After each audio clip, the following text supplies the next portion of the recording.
E aí, povo? Como é que vocês estão? Tudo bem? Espero que vocês estejam bem.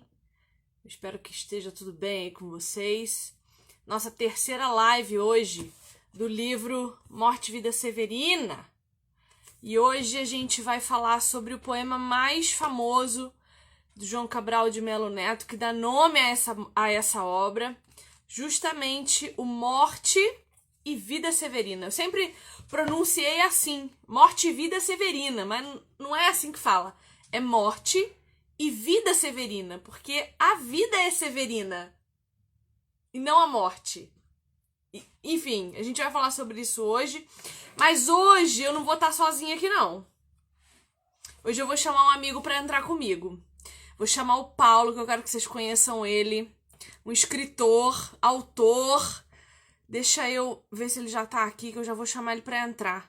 Eu não quero ficar sozinha. Bora, Paulo.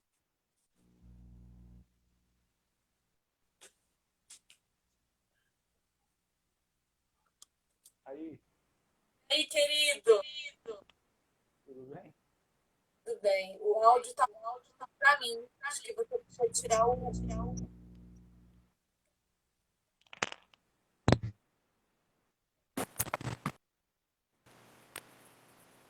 Foi?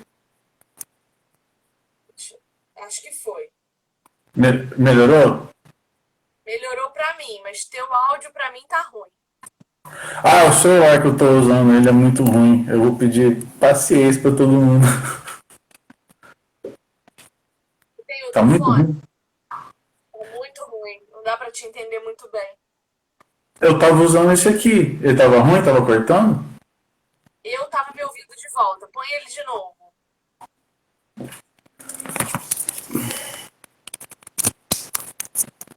E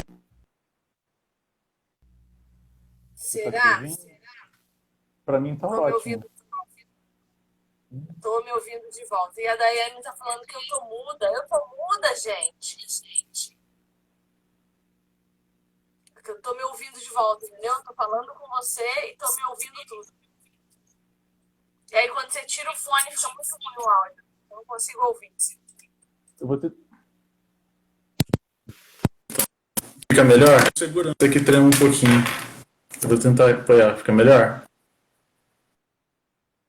Melhorou um pouco, sim. Melhorou, sim. Dá pra fazer? Dá pra fazer se ficar assim? Eu acho que dá. Diz aí vocês pra mim se tá bom o meu áudio, se tá bom o áudio do Paulo. Eu tô ouvindo agora você, Paulo. Então tá bom. Agora pra mim vai ficar com o bracinho doendo, né? Eu preciso comprar um suporte celular. Tô improvisando aqui, mas tá tudo certo. Sabe o que você faz? Tenta apoiar num livro em cima aí. Onde é que você estava apoiando? Na mesa? Eu tava apoiando no laptop. Não, péssimo. Você tem que apoiar numa pilha de livros, alguma coisa assim. Putz, eu não tenho tanto livro aqui não. Mas vai tentando aí, vamos começar aqui. Bom, então nós estamos no nosso terceiro encontro de Morte e Vida Severina, de Cabral de Melo Neto. E nós vamos hoje falar justamente sobre o poema que dá nome à obra, né? Esse poema que é um clássico da literatura nacional. E como vocês sabem, eu amo ler, eu amo pensar, eu amo estudar sobre a cosmovisão cristã. Eu acho que a gente tem como pensar em onde está Cristo em todas as coisas que a gente lê, em todas as coisas que a gente consome. E aí eu chamei Concordo. o Paulo para comigo, e eu queria que ele viesse contribuir também e nos dar o ar da sua graça. Paulo, se apresenta.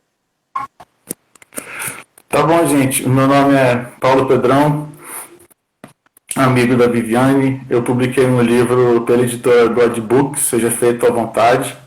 E posso contar das aulas? Pode, Eu pode. sou um dos professores do seminário que a Viviane vai lançar em breve. Ela me deu a honra de participar e de gravar algumas aulas. E sou seminarista na minha igreja aqui em Curitiba. O Paulo, que a gente vocês vão me ver chamando de Pedro, porque o nome dele é Paulo Pedrão, e às vezes eu chamo de Pedrão, às vezes de Pedro, às vezes de Paulo, às vezes de Paulão também, a gente confunde todas as coisas. Eu conheço já há algum tempo e convidei ele para participar comigo da escola de teologia que a gente está lançando agora no mês que vem. Ele vai gravar uma disciplina inteira sobre liturgia do culto, desmistificando os mitos e as mentiras. Terminei hoje de gravar todas as aulas. Terminou hoje? Uhum. Coisa boa. 18 aulas. Quanto? 18, deu 18 aulas. 18 aulas. 1 hora cada? Aproximadamente. 40, 50 minutos. Muito bom, muito bom. É muito conteúdo bom. Eu fico feliz de saber. E seja bem-vindo. Espero que você possa estar comigo aí até que Jesus volte trabalhando e ensinando o povo de Deus a Se cultuar. depender de mim, já tenho 5 convites.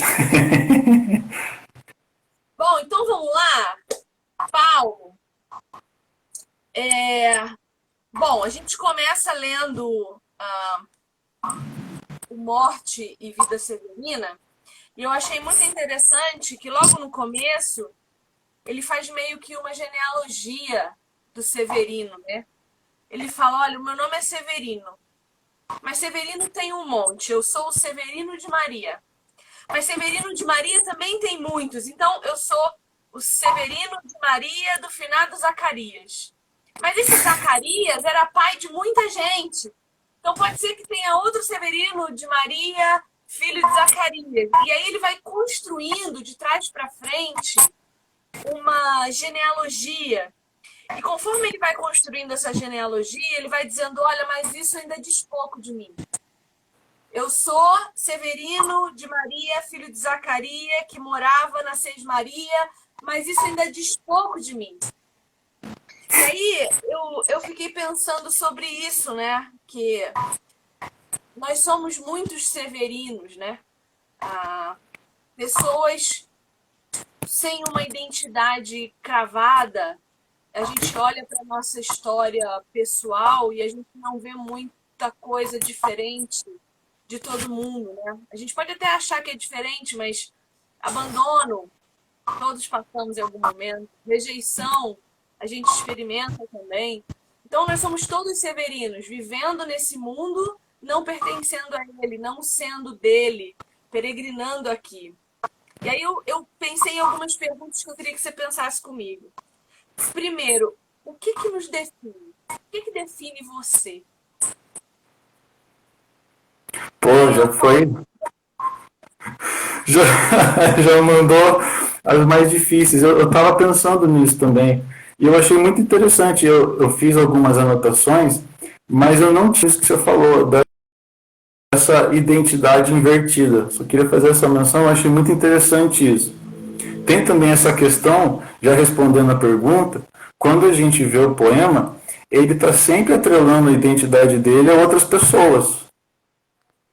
Eu sou o Severino dela, eu sou o Severino dele, o que mora naquele lugar. Então, está sempre tentando vincular a identidade a um ponto geográfico ou alguma pessoa. Então, Paulo, eu não sou o Paulo que Deus me criou, que Paulo sonhou para mim. Eu sou o Paulo que a minha mãe quer que eu seja. Eu sou o Paulo que o meu pai quer que eu seja. Eu sou o Paulo que o local, de maneira direta ou indireta, mas normalmente é bem direto, me oprime a ser essa padronização. Então eu diria que quem a gente é quem Deus definiu a gente com os nossos atributos, com as nossas peculiaridades e com as nossas individualidades, não que o espaço geográfico ou o meio social que a gente está inserido define. Você sabe que eu estava lendo, eu estou fazendo um estudo de Juízes com umas meninas aqui da minha igreja, e eu estava lendo ontem Juízes, capítulo 4. E o capítulo 4 começa justamente com a palavra dizendo quem Débora é. E aí começa assim, lá no verso 4, Juízes 4:4. Diz assim, olha, diz o nome, Débora profetiza, ou seja, em primeiro lugar, quem ela é diante de Deus. Na sequência, mulher de Lapidote, ou seja, a quem ela pertence. E na sequência o que ela faz? Liderava Israel naquela época. Então, o verso 4 do capítulo 4 de Juízes é para nos dizer quem Débora é. E é muito importante que a gente preste atenção na ordem de apresentação que a Bíblia dá para nós. A apresentação de verbos, a ordem mesmo que a Bíblia apresenta. Então, a primeira coisa que Débora é Débora. A primeira coisa que a Viviane é Viviane. A segunda coisa que Débora é profetisa, ou seja, quem Deus diz que ela é. Uma mulher que professa a palavra de Deus. Uma mulher escolhida por Deus de forma especial para profetizar sobre um povo. Só depois disso é que Débora pertence a alguém. Aí ela é mulher de Lapidote. Então a nossa identidade precisa estar assim nisso. Eu sou a Viviane. Quem que é a Viviane? Eu preciso saber quem eu sou. Eu preciso saber o que eu gosto, o que não. Eu. Não o que a minha mãe disse, não o que o meu pai disse, não o lugar que eu nasci disse, não. A Viviane, o que a Viviane gosta? A Viviane prefere azul ou amarelo? A Viviane gosta mais de lasanha ou de batata frita?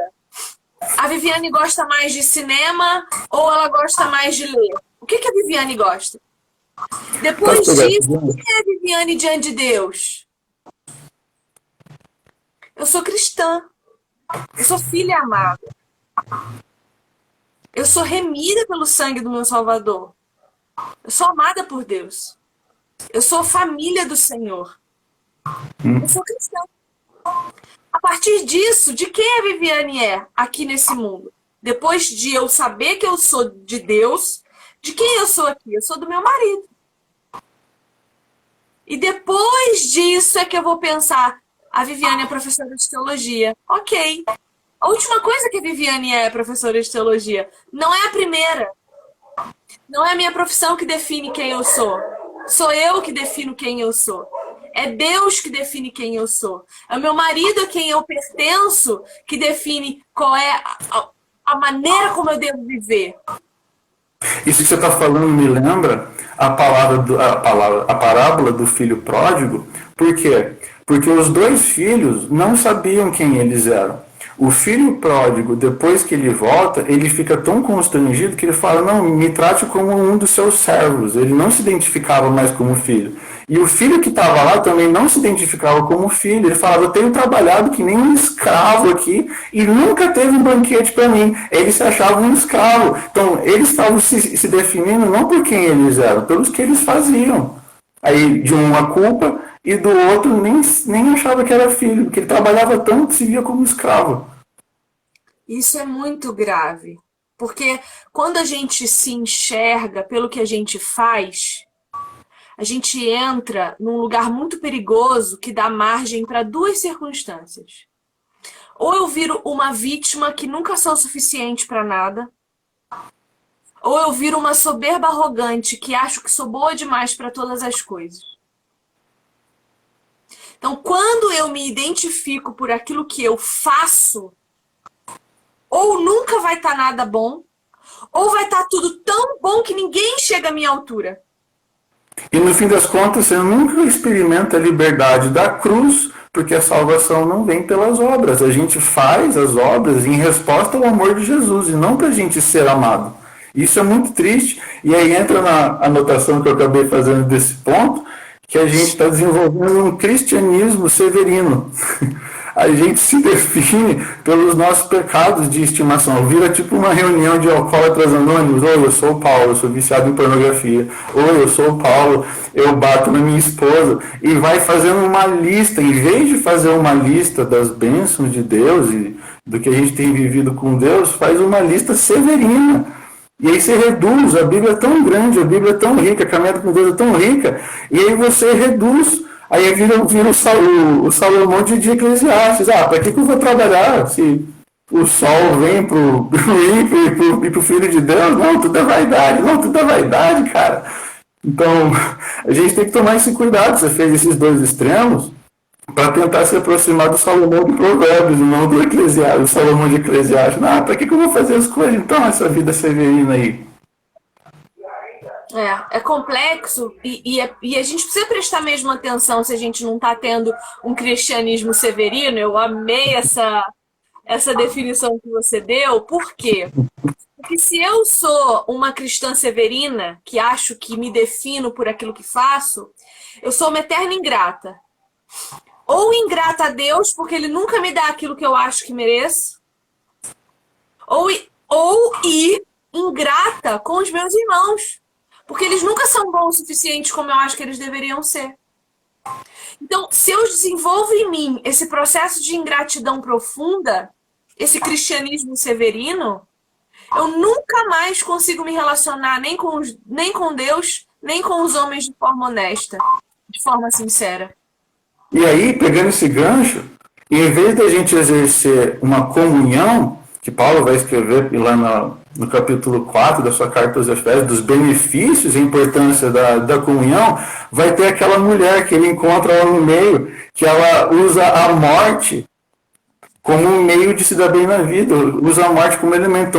Então, em vez, o que acontece? Em vez da comunhão ser para os cristãos auxiliarem uns aos outros em meio à dureza da vida, não. A gente usa a dureza da vida para explorar um ao outro. E aí deixa a vida mais severina ainda. Então, a igreja, que deveria ser esse porto seguro para nós,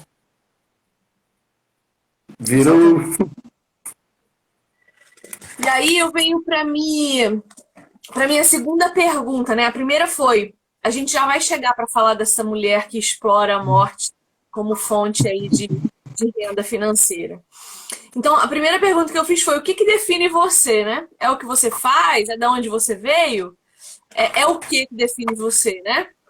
Uhum. E a segunda que eu faço tem uma parte que ele diz assim, somos muitos severinos, iguais em tudo na vida. E aí, a pergunta que eu faço é, o que difere os severinos? O que nos difere entre os outros severinos? Sejam os ímpios ou sejam os irmãos? O que nos faz diferentes dos outros severinos? Então, quando eu olho para o mundo, o que me difere dos severinos que estão lá? Será que aquilo que eu pratico enquanto cristã me faz ser diferente no meio em que eu vivo? Então, a vida que eu levo faz com que as pessoas olhem para mim e se questionem de quem eu sou para ser tão diferente? A forma como eu lido com as circunstâncias, a forma como eu lido com a morte, a forma como eu lido com as tribulações, com os problemas, com os pecados, faz com que os severinos do mundo olhem para mim e se perguntem o que tem de diferente, que eu lido diferente com as coisas? E o que me difere entre os severinos irmãos em Cristo? Será que eu tenho sido convicta o suficiente para exortar o meu irmão em pecado? Para não ter vergonha do meu pecado e expor ele em comunidade para que eu seja curada, perdoada e ao mesmo tempo ajude na transformação do outro que está passando com certeza pela mesma coisa que eu? Então, o que define e o que difere os severinos? Deus foi... Me perdão por ter esquecido, eu não lembro se foi Jeremias ou Ezequiel, que Deus falou, eu te conheço desde o ventre da sua mãe. Qual dos dois? Eu não lembro agora, me fugiu. E é isso, Deus nos criou de maneira individual, de maneira personalizada. E aí vem aquela questão, né? Que Deus, ele é um Deus de um corpo, ele é um Deus de gerações, ele trabalha com gerações, mas ele é um Deus individual, ele deseja ter esse relacionamento individual com a gente.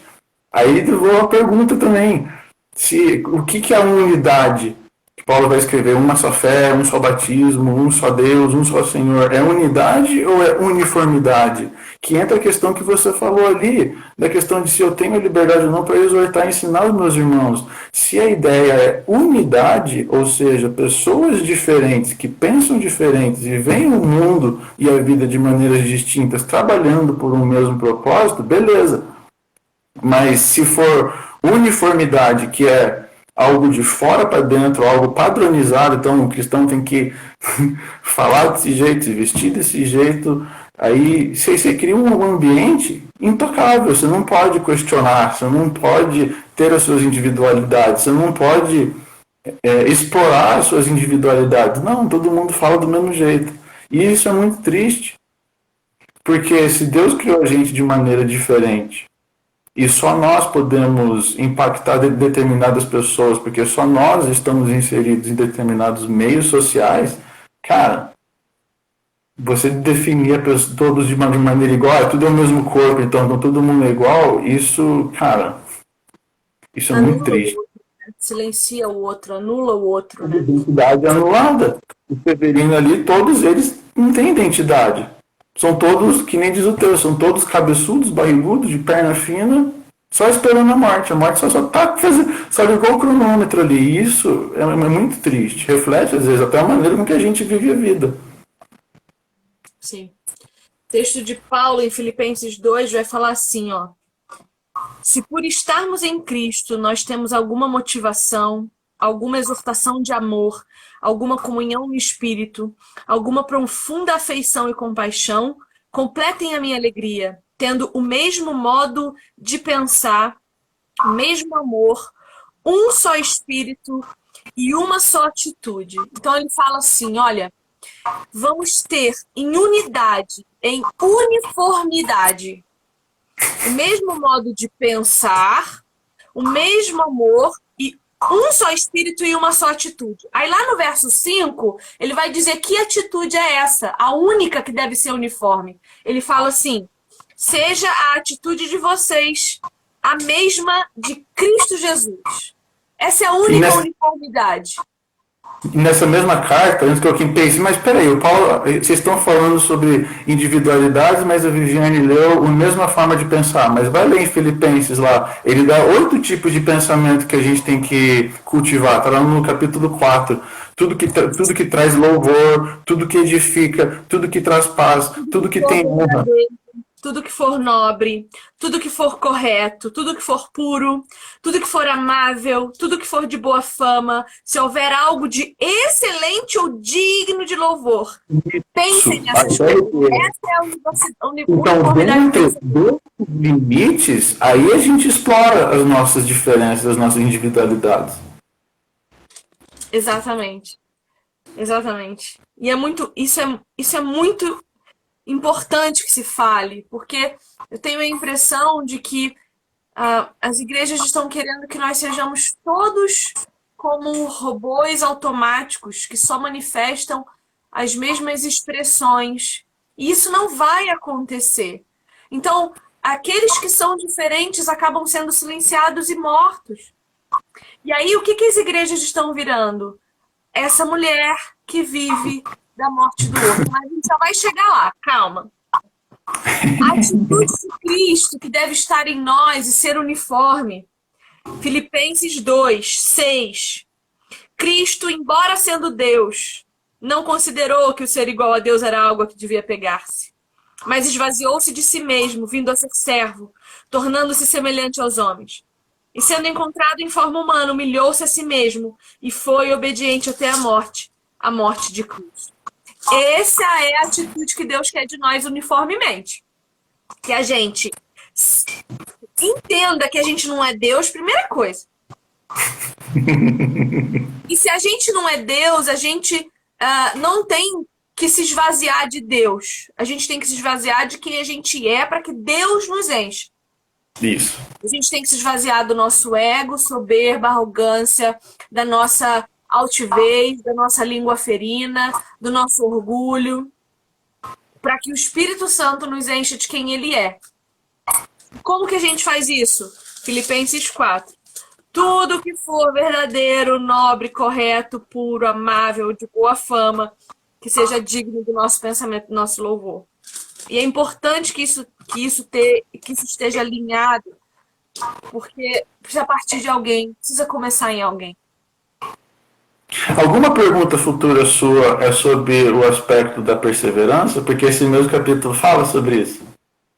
Fala. Não, eu ia agora falar de uma parte em que ele fala que... Vou encerrar essa parte e você fala da perseverança. Porque ele fala assim, olha, nós somos iguais em tudo na vida. Que foi esse trecho que a gente leu. Então ele vai dizer, a gente é cabeçudo, a gente a custo se equilibra, a gente nasce no mesmo ventre, sobre as mesmas pernas finas, e iguais também, porque o sangue que usamos tem pouca tinta. Ele está falando de um sangue anêmico, mal alimentado, um sangue fraco, um sangue covarde, um sangue fugitivo. E é isso que difere o cristão dos severinos. O sangue que corre em nós é o sangue mais vermelho e um sangue que nos torna mais alvos do que a neve. Então, esse é o sangue da nossa salvação, o sangue de Cristo. O sangue que nos transforma de severinos com uma vida severina em peregrinos com uma vida pautada na fé de que já estamos nas regiões celestiais assentados com Deus. Pô, depois Então, dessa festa, eu vou enterrar lá, meu Deus, pregou aí. É a isso, perfeito. morte severina já não nos causa mais medo. Fala de perseverança. Então, que logo em seguida, nesse mesmo capítulo, o Paulo vai dizer assim, né, que eu sei passar fome, eu sei ter um banquete, eu sei estar morando bem, eu sei estar debaixo da ponte, tudo posso naquele que me fortalece. Normalmente os cristãos lêem só esse tudo posso como se fosse uma poção mágica do Asterix e Obelix ali, sabe? Mas não, é tudo posso suportar. E aí eu remeto a algumas passagens. Ele falou, tem uma passagem que me marcou muito. Mas o sol, de sol a sol, se aprende a suportar. Aí ele dá aquele aspecto da vida pesada, carregada. Mas um aspecto muito forte, esse poema ele é todo teológico, do início ao fim. Ele deixa bem claro que a única maneira de você vencer a morte é perseverando, suportando todas as adversidades. E aí eu lembro do que Jesus falava nos evangelhos e de Apocalipse. É sempre assim, ao que perseverar, te honrarei diante do meu Pai e dos anjos, ao que perseverar, dar-te-ei a coroa de glória. E muitas vezes, que nem você falou, a gente, em vez de buscar o auxílio do sangue mais denso, mais grosso, a gente se rende ao nosso sangue anêmico. E ao primeiro sinal de problema, ao primeiro obstáculo, à primeira dificuldade, à primeira pindaíba do dia, à primeira dor de cabeça, em vez da gente resplandecer a glória de Deus, a gente se torna o próprio diabo dentro da nossa casa. E isso é muito triste. Deixa a vida severina mesmo. Esse poema mexe com a gente, né? Mexe com a gente. Aí é interessante que nessa persistência, nessa caminhada, ele começa a dizer quem ele é. Ele encontra com a primeira morte, né? Que é o cara sendo carregado numa rede. E ele começa a dizer, olha, eu sou o Severino lavrador, que já não lavra. Eu sou o Severino da caatinga, que já não planta e não colhe. Eu sou o que guardava a emboscada, mas eu já não tenho mais ninguém para isso. Eu sou aquele... E aí ele pergunta, e esse aí morreu de quê? E ele vai dizer, os irmãos das almas, eles vão dizer que contra ele soltou uma ave bala. E eu fiquei me perguntando, por que ave bala? Como Ave Maria? Bom, a gente está falando de uma região extremamente católica romana, né? Onde o catolicismo romano ele é a religião padrão. Então, tudo que reverbera nessas falas e nessas personagens vai trazer isso. Então, eu fiquei pensando, por que uma ave bala? E me trouxe a ideia de que a morte, para quem vive uma vida severina, é a libertação de uma vida escrava do pecado, escrava de uma morte em vida. Porque aquele que não tem Cristo morto é filho de Adão, carne morta não é espírito, é filho do espírito vivificante. Então, a morte, para quem está morto em seus delitos e pecados, Alívio. é um alívio. Né? Assim, acabou. Só que o problema é que quando você crê nisso, você crê que a morte é o fim. Isso é tão real. Eu não lembro agora de cabeça qual que é a pesquisa, mas fizeram uma pesquisa com pessoas que sofrem de depressão, ansiedade e tal.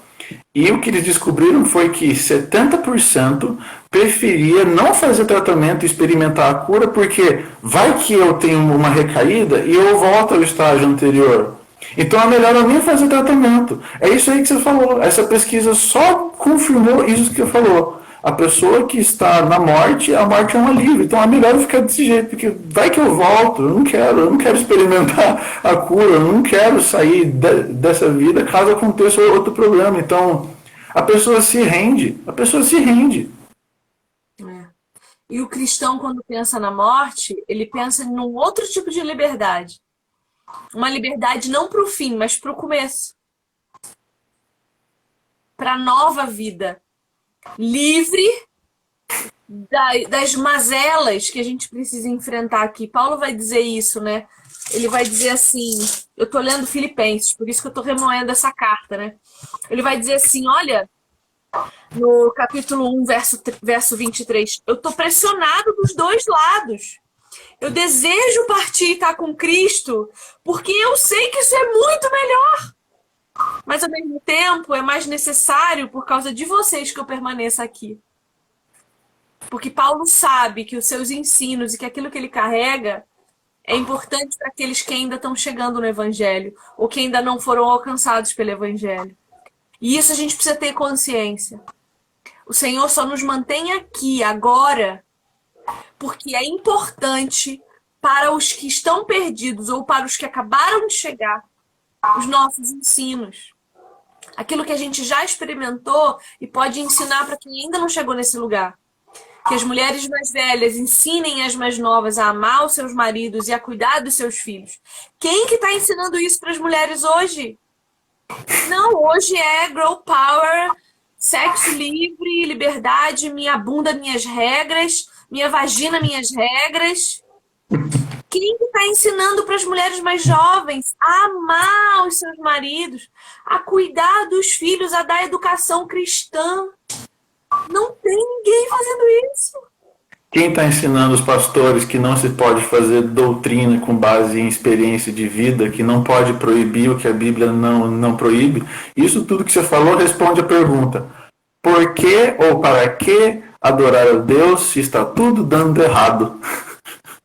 Aí eu lembro de Salmos: o choro pode durar uma noite, a alegria vem pela manhã. Ou seja, não vai durar para sempre essa vida severina, não vai durar para sempre esses problemas. A gente tem que se resguardar em Deus e buscar em Deus a força para a gente suportar e pensar nessa missão maior, essa liberdade, para levar outros também a essa mesma liberdade. E a nossa história, não para blasfemar contra Deus, mas para mostrar para os outros que, apesar da vida severina, Deus continua soberano, acima de tudo e acima de todos, acima de qualquer circunstância. Enquanto nós estivermos vivos, é possível a nossa história ser reescrita, sim. Mas aí a gente tem que escolher entre o sangue anêmico ou o sangue grosso, vermelho de Jesus. Exatamente. E aí, assim, ó, ele fala, né? Nós somos todos severinos. A pergunta que eu fiz foi: o que nos difere dos outros severinos?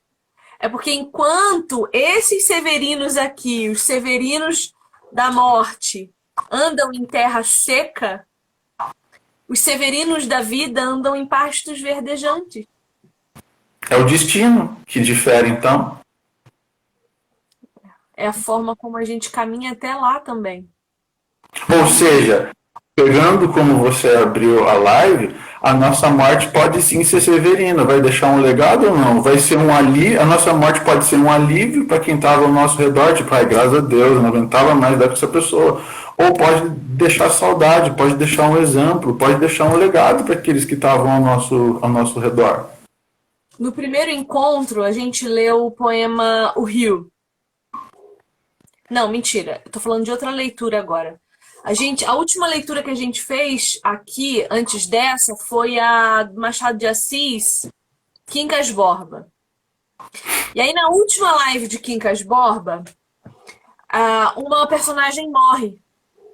Ela estava noiva do personagem principal do livro e ela morre.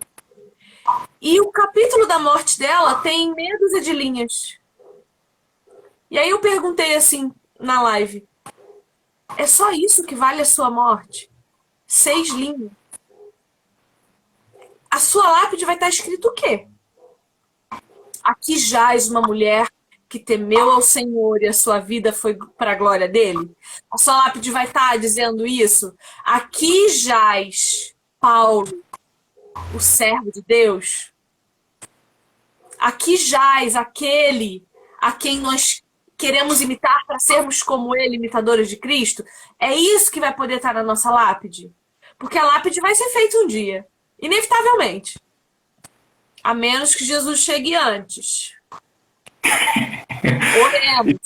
Isso que você está falando me deixa emocionado, porque eu cheguei a participar de alguns funerais, não muitos, não sei se é bom ou ruim, mas não muitos, mas todos,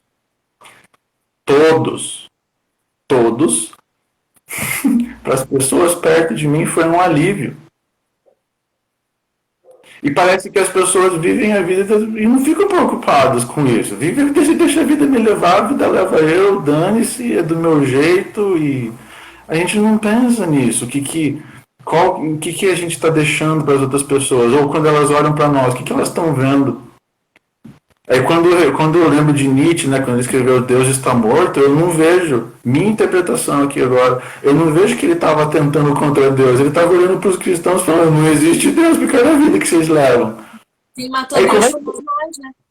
É, porque a gente foi criado à imagem e semelhança de Deus. Isso não quer dizer que a gente não possa ser a imagem e semelhança do diabo, depende do nosso destino, para onde a gente está caminhando. E eu acho que falta essa reflexão, pelo menos para algumas pessoas. Estou tentando ser mais gentil aqui, né? Eu acho que a gente poderia fazer essa reflexão. Cara, sei lá, eu pelo menos quando eu lembro dos funerais agora, você falando isso, eu lembrei, eu falei, cara, que droga. O último que eu fui foi o velório da avó do meu esposo. Faz 1 ano e meio, eu acho. Foi difícil, porque as pessoas se sentiram aliviadas pelo peso. Tudo o que ela deixou, todos os bens que ela deixou, os filhos torraram, porque não tinham... Assim, eu não quero saber, não me interessa, vende, torra, queima. Por quê? Porque foi tão pesado tudo que qualquer lembrança daquele relacionamento era repudiada. As filhas saíram de um apartamento de 210 metros quadrados no centro da cidade, que elas moravam com a mãe, para morar num casebre longe pra caramba, até conseguirem vender os imóveis e comprar uma casa para elas. Porque elas não suportavam a ideia de permanecer naquele lugar mais um dia. E aí eu fico pensando, gente do céu, é isso que eu tô gerando nas pessoas, será? Quando eu morrer para elas, nossa, graças a Deus que a menina morreu, não aguentava mais ouvir o que ela tinha para dizer. Que menina chata. Cristianismo severino. O que as pessoas veem quando olham para nós? É o cristianismo severino. Pois é. Isso é muito pesado. Isso é muito pesado. Bom, quero entrar... Nossa, já tem 45 minutos que nós estamos aqui. Ele continua falando dessa peregrinação, aí ele vai falar das contas do Rosário, né? Que eu vejo, as contas são conduzidas por um fio. Aí eu penso, né? Ele diz de rezar o rosário até o mar, onde termina. A busca dele pelo mar é sempre, né? Ele está sempre falando dessa ida até o mar.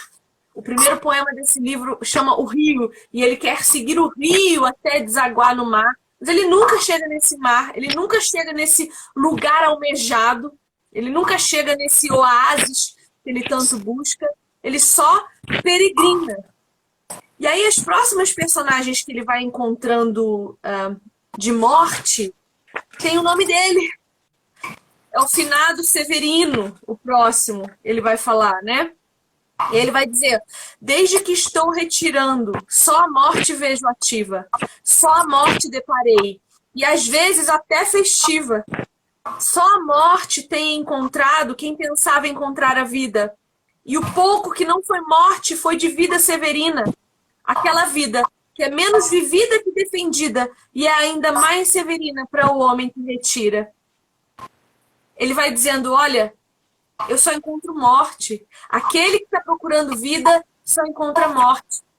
E essa fala do Severino precisa ser a fala com que a gente olha para o outro. Porque as pessoas estão procurando vida e só encontram morte. Porque a vida só se encontra num lugar, que é em Cristo Jesus. Eu não posso achar vida no trabalho, eu não posso achar vida no mar, eu não posso achar vida nas férias, eu não posso achar vida na igreja. Eu só posso achar vida. Tá falando, porque ele escreveu sobre o rio, que você mencionou, ele falou assim: eu decidi seguir o rio, porque não tem caminho mais certo, mas é tão seco que o rio secou no meio, ele se perdeu, que é isso aí que você está falando. Tá, mas a gente está depositando a nossa certeza aonde?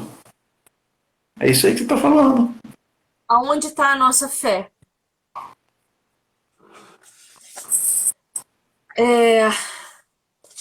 Ele tem um capítulo inteiro aqui para falar com uma mulher na janela. E quando ele fala com essa mulher na janela, ela fala assim: mas o que você fazia?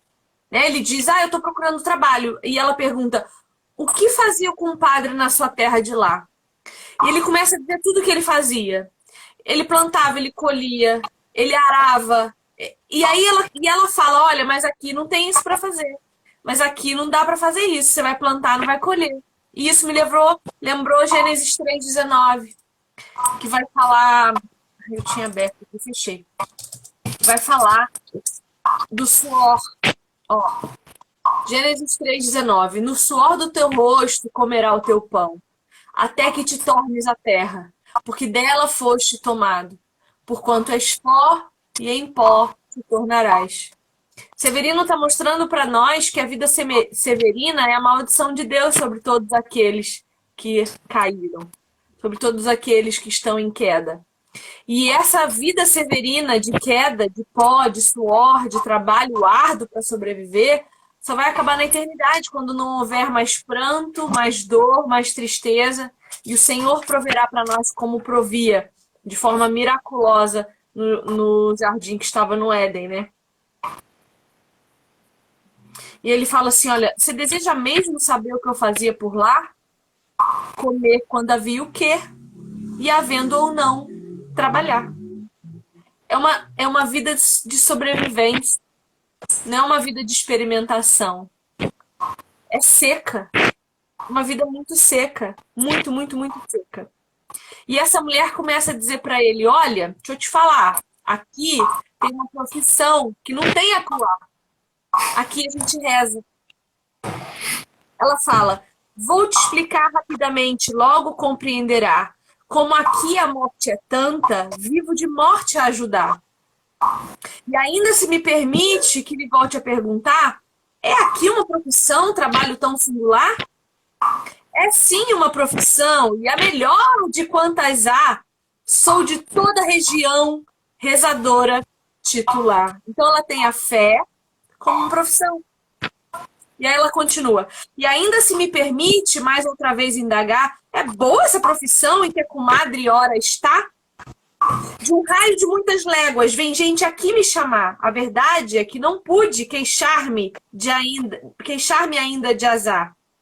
E se pela última vez me permite perguntar, não existe outro trabalho para mim nesse lugar?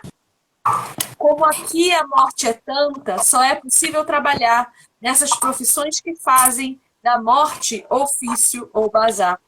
Imagine que outra gente de profissão similar, farmacêuticos, coveiros, doutor de anel no anular, remando contra a corrente da gente que baixa ao mar, retirantes às avessas, sobem do mar para cá. Então, o que ela faz? Ela faz a fé como uma profissão. Então, de toda a região, ela é rezadeira titular. Ela fala de uma manipulação de Deus, porque rezar não é isso. Não é rezar, orar, não é trazer a espiritualidade. É nos elevar a ela. Então, quando eu oro ao Senhor, eu não trago Deus aqui, ele já está. Quando eu oro ao Senhor, eu me levo até onde Deus está. Eu me transporto espiritualmente até os átrios de Deus para me colocar diante dele e falar com ele. E ela fala da profissão da morte. Então, uma fé que é profissionalizada, que manipula Deus e que trata a morte como um meio de vida. E aqui a gente está falando de morte física, de caixão, de velório, de enterro. Mas a gente sabe da profissão dos nossos líderes de hoje, muitos deles, não todos, que vivem a partir da morte espiritual do outro. Até me mexi aqui na cadeira. Né? Hã? Até me mexi na cadeira aqui. Isso é muito triste, porque essa é a parte do poema que ela mais aborda, que mais é abordado esse aspecto religioso, mas não como alívio, não como instrumento de esperança, não como instrumento de trazer vida a um ambiente de morte.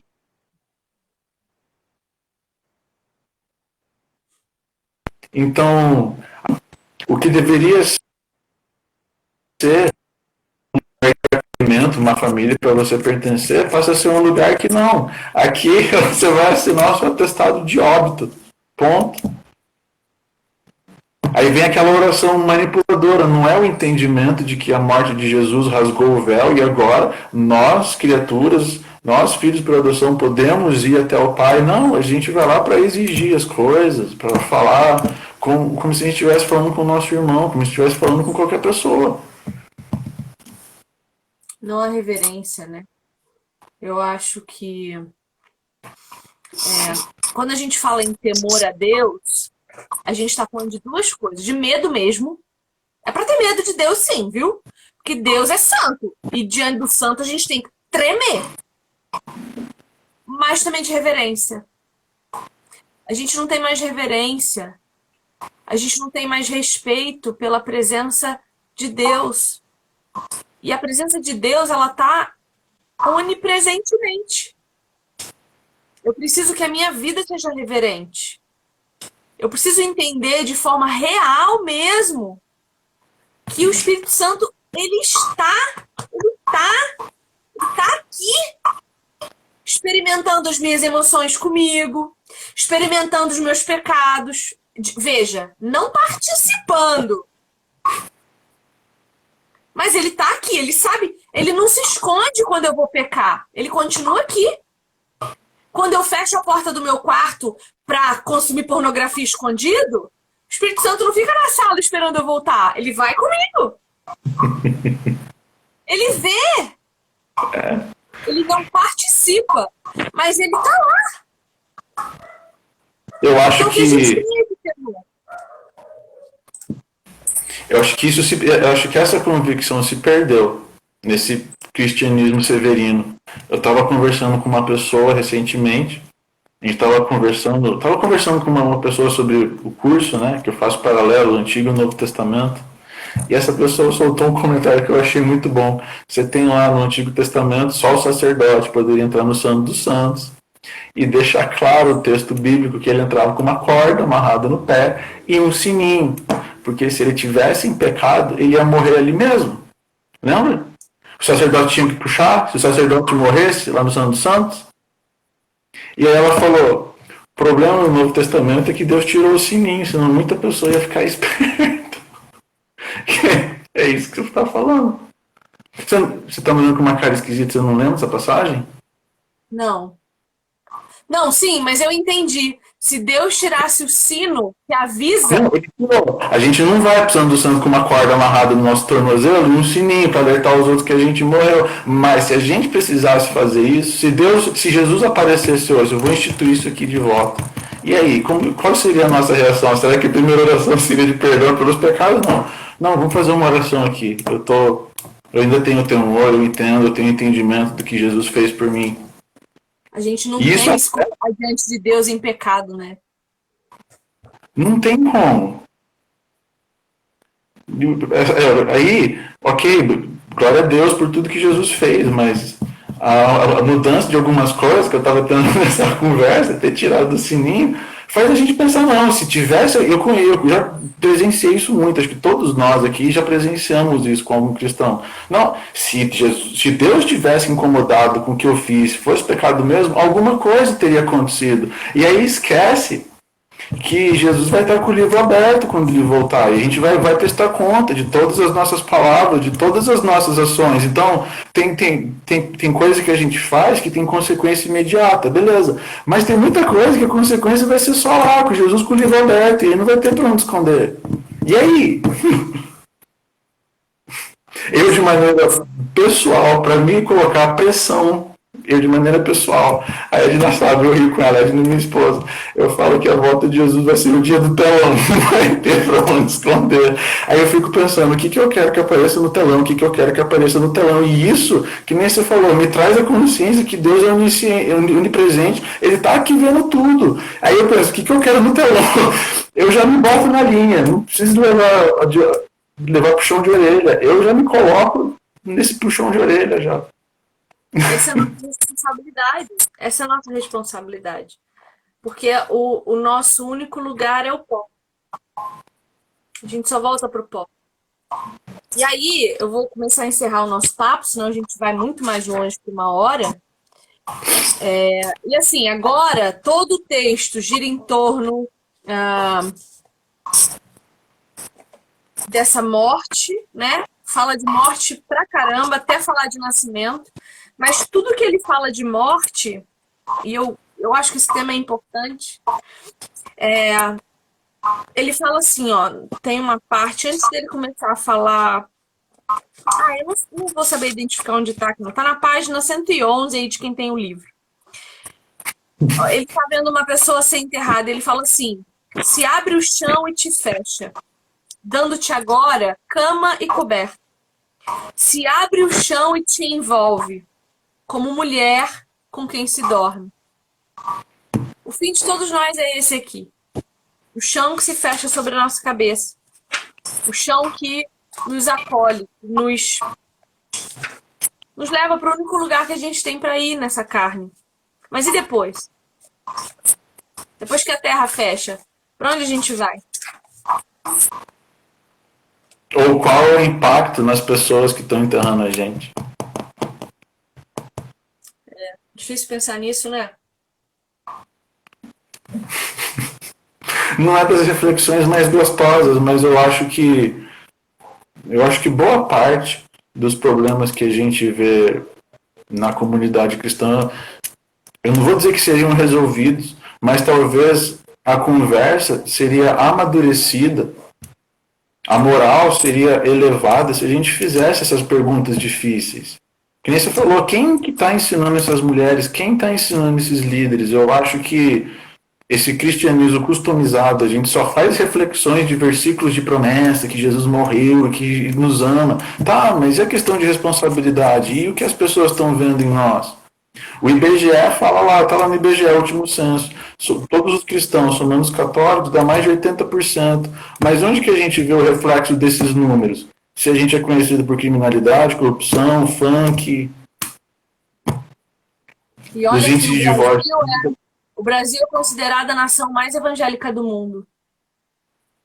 Em números, mas em essência, se a gente passar esse pente fino, vamos ver como é que chega lá. Porque Jesus falou que nós somos o sal. Você precisa de um pouquinho de sal para você estragar a comida. A gente tem sal para salgar, para temperar, para salgar, para exportar, e o que a gente está exportando não são os frutos do espírito. É como se, cara, a gente fosse o país mais satânico que existe. Mas aí precisa fazer perguntas, é o cristianismo severino. O que adianta esse número tão grande se na prática não faz diferença? É o cristianismo do sangue diluído lá. Sangue anêmico. Ai, meu Deus do céu! Hoje à noite eu não durmo pensando nesse assunto. Deus é bom, meu filho. Deus é bom. Bom, eu espero que você tenha gostado de estar aqui, Paulo. Eu amei. Já dou espero que você volte semana. Mas diz aí, gente, vocês gostaram também. Vocês têm que falar para Viviane se gostou ou não. Fato. Semana que vem a gente vai ler o último poema, Uma Faca Só Lâmina, ou Serventia das Ideias Fixas.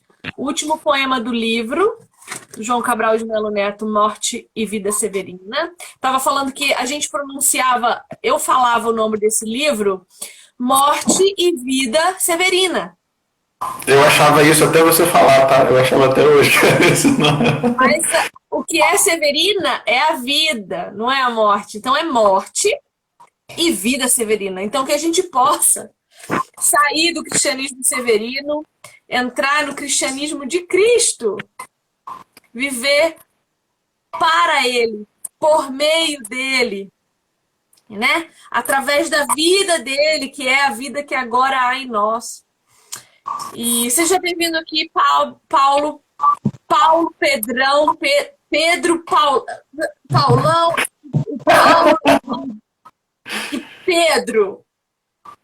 Vi, obrigado pelo convite, um beijo para todo mundo que está nos acompanhando. O sim já está dito para os próximos convites. Foi um prazer estar aqui. Semana que vem, então, eu te espero aqui, quinta-feira, às 4 da tarde, para a gente ler o último poema junto. Foi bom você estar aqui, me fez quebrar a cabeça, fumegar.